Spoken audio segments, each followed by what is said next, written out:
think about the phrase the American dream, I think for many of us, the American dream is about acquiring, getting the best looking spouse, getting the highest ranking job, making the most money, getting all of the stuff.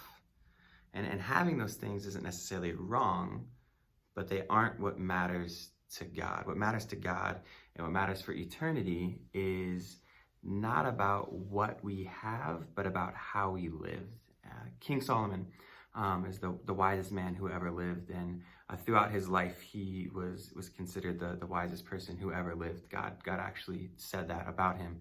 And throughout his life he acquired stuff. He had 700 wives, 300 concubines. He was the ruler of Israel during its most prosperous time when their borders were the largest. He had unbelievable wealth. He had constructed a temple. He had mansions. He had everything you could acquire.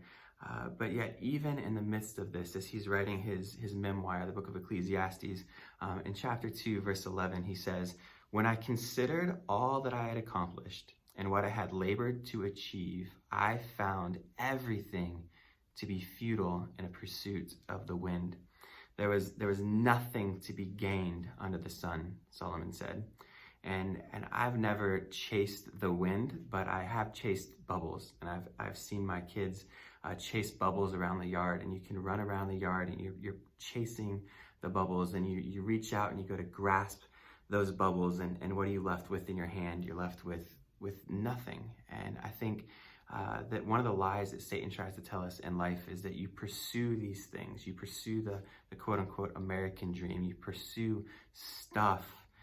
But what we're left with when we go to grab a hold of that is exactly what Solomon says. We're left with nothing. It's like pursuing the wind, and all of it is meaningless. The attractive spouse, the money, the higher promotion, the more athletic body. We think that if we get those things, then we'll be happy. But without God, we're left in the same position we were before, with nothing in our hands. And we need to remember as believers that we serve a good God. We have a good Father who will take care of all of our needs.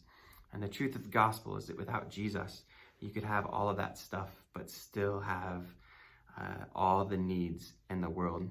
But with Jesus, we have everything that we need. We don't have to hustle to try to find our worth and our identity. We don't have to try to acquire stuff. We don't have to try to keep up with what our neighbors are doing or to meet the status quo. We have our Savior in Jesus, and we have our Father and God. And Solomon sums this up at the end of the memoir, at the end of Ecclesiastes. He says in chapter 12, verse 13, "When all has been heard, the conclusion of the matter is this: fear God and keep his commands, because this is for all humanity." And so my encouragement to us is to make sure that our pursuits are things that will last forever. Pursue a relationship with Jesus first and foremost, and allow him to bless you with everything you need. God bless.